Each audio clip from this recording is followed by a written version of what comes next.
윤석열 대통령이 한동훈 전 국민의힘 비상대책위원장을 비롯한 한동훈 비대위 소속 인사들의 오찬 회동을 제안했지만 한 전 위원장이 불참 의사를 밝힌 것으로 알려졌습니다.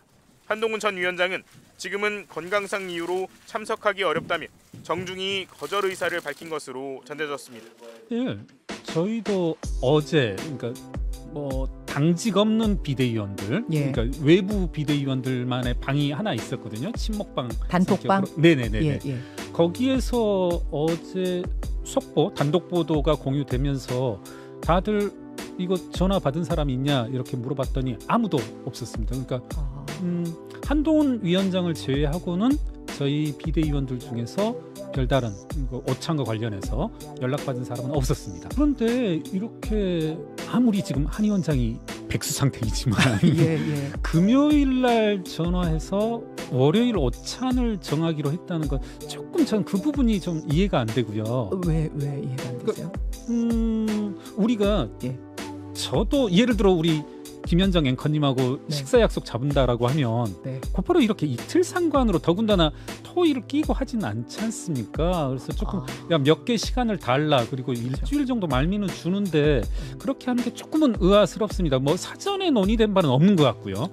제가 뭐 언론 보도라든가 이렇게 보면은 예. 그 이전에 논의된 바는 없고 금요일 날 전격적으로 연락을 취한 것 같은데 예. 조금 그 부분도 아닌 것 같고 제가 알기로는 그 또 언론 보도를 통해서 봤습니다마는 상당히 완곡하게 그리고 정중하게 제안을 좀 거절했다 이렇게 말씀하시고 제가 봐도 이렇게 건강이 어디가 특정하게 아프지는 않지만 네. 많이 소진됐다고 해야 될까요? 그간 이제 총선 과정에서 그래서 되게 육체적으로 이렇게 힘든 상태인 것은 분명한 것 같습니다. 한동훈 위원장이. 그래서 뭐 집에서만 있고 본인이 약간 이제 반농담처럼 이렇게 있는 게 나는 좀 전혀 불편하지 않다. 집에서만 있는 게.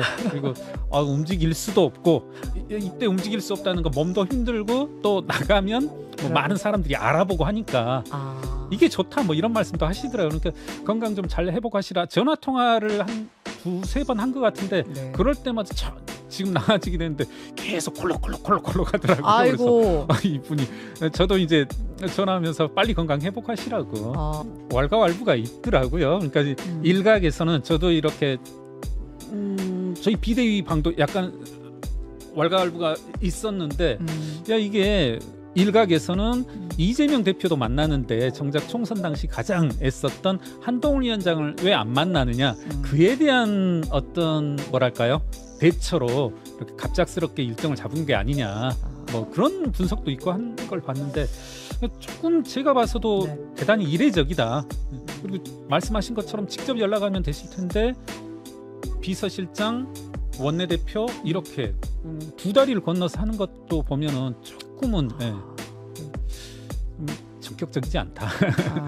저는 그러니까 뭐 정말 만나려고 했다라면 조금 말미를 두고 일주일이어 두고 우리가 흔히 하다시피 뭐 날짜 한 두세 개 줘봐라. 그렇죠. 그리고 한번 적절한 때 너희들이 시간을 정해봐라. 그리고 뭐 저희들이 메인은 아니겠습니다만은 비대위원들한테도 조금은 이와 같은 모임이 있다는 것을 알려주는 게 바람직하지 않았나. 저희 나머지 비대위원들은 전혀 연락이 없었습니다. 않을까요? 그러니까 뭐 제가 한동훈 위원장의 뭐랄까요 개인적인 성격 이런 건 잘 모릅니다만은 서운할 것 같습니다. 그리고 나오는 말들이 회담을 마치고 나서 홍준표 시장의 발언들이 대단히 또 세잖아요. 그렇죠. 배신자다 뭐 이런 게 나오는 말들이 있으니까 뭐 인간적인 서운함은 분명히 있을 것 같습니다.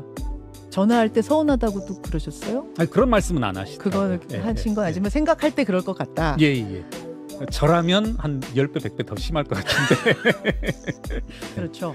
저는 홍준표 시장님 이렇게 보면서 저도 개인적으로 여러 차례 언급을 하시던데 참 투명한 분이시다. 어떤 이야기가 생각이 났냐면 우리 이제 가끔 그런 비유를 하잖아요. 어디에 이렇게 딱 뭐 표식을 딱 꽂아놓고 여기 절대 내가 돈을 묻어둔 곳이 아니다. 이분 보면 지금 홍준표 시장 뭐라고 하시냐면 내가 절대 지금 한동훈을 대권 경쟁 후보자라고 생각해서 하는 거 절대 아니다 이렇게 말하거든요.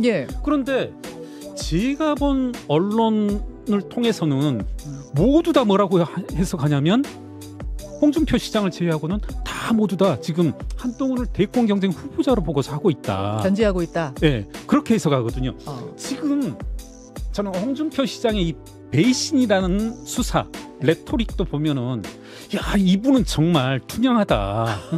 정치를 하는 데 있어서 공공선이라는 것을 한 번도 생각해 본 적이 없고 이분의 과거 30년의 정치 행적이라고 하는 게 예. 국가나 민족을 생각하는 것보다 항상 본인의 어떤 일신상의 안위와 권력을 위해서 나아가는 분이시란 말이에요. 지금 한동훈 위원장이 정확히 지적을 했지만 배신이라고 하는 것은 국민에 대한 배신만 문제되는 것이지 네. 의견의 엇갈림, 정견의 엇갈림들은 개의치 않겠다 이런 의사 표시거든요. 그럼에도 지금 홍준표 시장은 계속 뭐라고 하냐면 너 지금 윤석열 대통령을 배신했고 윤석열 대통령과 엇나갔지 않았냐. 이걸 보면 저는 과연 그 사실관계부터 한동훈 위원장이 윤석열 대통령을 배신한 게 뭐가 있나. 지난 총선 과정 속에서 한동훈 위원장이 윤석열 대통령을 제 기억으로는 공격한 적이 없거든요. 앞에서 뭐 생각할 문제다. 이게 과연 배신인가? 이걸 배신이라고 한다라면 정말 이분은 홍준표 시장은 좀 심각한 상황이다. 네. 이게 어떻게 배신이 될 수 있는지 조금 한 번쯤은 홍준표 시장은 좀 공공선이라는 것을 좀 생각 좀 해주기 바란다. 예, 이분과는 뭐 통화한 적은 없습니다. 예. 뭐 같이 뭐 맞대꾸할 거리도 아니고 제가 누누이 말씀드리지만 이분은 뭐 복잡하신 분이 아니고 투명하신 분이니까 모두 다 그러니까 어떤 평론이라고 하는 것이 이면을 찾아 나가고 다른 맥락을 찾아가는 것인데 이분은 뭐 다른 맥락 같은 게 없잖아요. 단순하시잖아요. 투명하신 분이라. 그렇게요. 네. 맥락 그대로 보면 된다. 그러나 한 전 위원장의 거절에 따라 당분간은 윤 대통령과 한동훈 비대위 인사들의 오찬 회동이 성사되기는 어렵게 된 것으로 보입니다. 대통령실도 건강상 이유로 참석이 어렵다는 뜻을 밝힌 한 전 위원장을 제외한 채 만나는 방식을 선호하지는 않는 것으로 전해졌습니다. 한 전 위원장은 4.10 총선 다음 날 국민의 선택을 받기에 부족했던 우리 당을 대표해 국민께 사과드린다며 비대위원장직에서 사퇴했습니다. 그리고 지난 16일 윤 대통령은 총선 참패 후 연일 한동훈 책임론을 주장했던 홍준표 대구시장을 불러 만찬을 가진 바 있습니다.